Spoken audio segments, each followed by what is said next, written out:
Welcome to Hindi आंसुलिपि dictation. Heading is America में अनर्थ। ये आर्टिकल आपका डोनाल्ड ट्रंप को लेकर है, यूएस के रिगार्डिंग। इसकी रीडिंग करेंगे 100 वर्ड पर मिनट्स। Be ready, start. दुनिया भर को लोकतंत्र का उपदेश देने और यहाँ तक कि कई बार अन्य देशों में लोकतांत्रिक तौर तरीकों को थोपने की कोशिश करने वाले अमेरिका में सत्ता हस्तांतरण की प्रक्रिया के दौरान जैसा उपद्रव संसद के बाहर और भीतर हुआ, वह उसे शर्मसार करने के साथ ही उसकी तमाम कमजोरियों की पोल भी खोलता है। इसमें संदेह नहीं कि अमेरिकी राष्ट्रपति डोनाल्ड ट्रंप ने ही अपने उन समर्थकों को उकसाया जिन्होंने संसद में घुसकर अराजकता फैलाई। लेकिन सवाल है कि आखिर दुनिया के सबसे सशक्त लोकतांत्रिक देश का राष्ट्रपति चुनाव नतीजों को इस तरह अस्वीकार करने में सक्षम कैसे हुआ। यह संभव हुआ खामियों और जटिलताओं से भरी चुनाव प्रक्रिया के कारण। अब तो अमेरिका को यह समझ आना चाहिए कि उसे अपनी चुनाव प्रणाली को दुरुस्त करने की आवश्यकता है। इसके साथ ही उसे समाज को बांटने वाली राजनीति से तौबा करने की भी आवश्यकता है। यह किसी से छिपा नहीं कि राष्ट्रपति चुनाव के पहले ही अमेरिकी समाज के बीच एक खाई बन गई थी।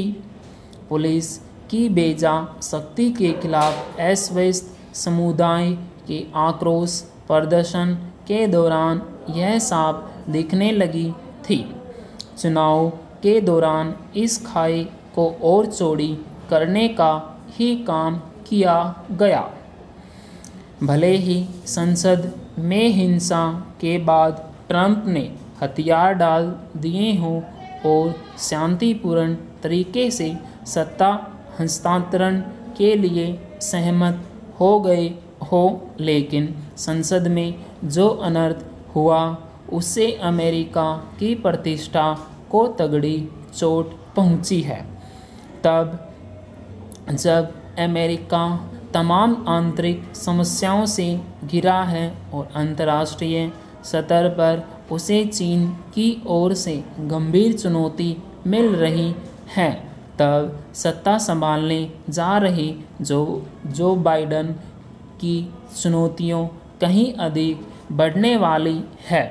पता नहीं वह इन चुनौतियों का सामना कैसे करेंगे, लेकिन अमेरिका में जो कुछ हुआ उससे उसके साथ साथ दुनिया को भी सबक सीखने की ज़रूरत है।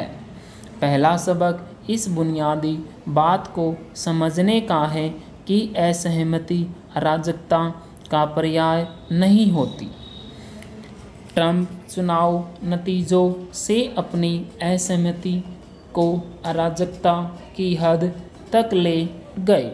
यदि वे चौतरफा निंदा से घिर गए हैं तो इसके लिए अपने अलावा अन्य किसी को जिम्मेदार नहीं ठहरा सकते।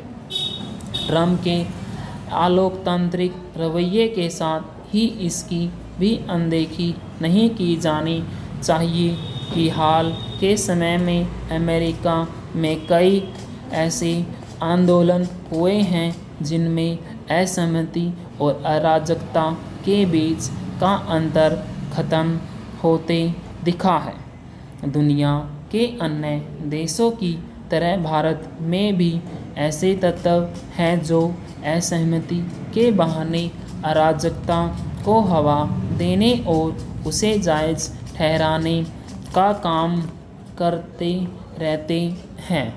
उनसे न केवल सावधान रहना होगा बल्कि उन्हें हतोत्साहित भी करना होगा, फुल स्टॉप। स्टूडेंट ये आपके 350 वर्ड्स है, इसको आप टाइप कीजिए, टाइप करने के बाद इसको आप मैच कीजिए। ठीक, थैंक यू वेरी मच। अगर आपको वीडियो अच्छी लगती है, डिक्टेशन अच्छे लगते हैं तो डिक्टेशन को लाइक कीजिए और अपने फ्रेंड्स के साथ इसको शेयर कीजिए। Thank you very much, have a good day.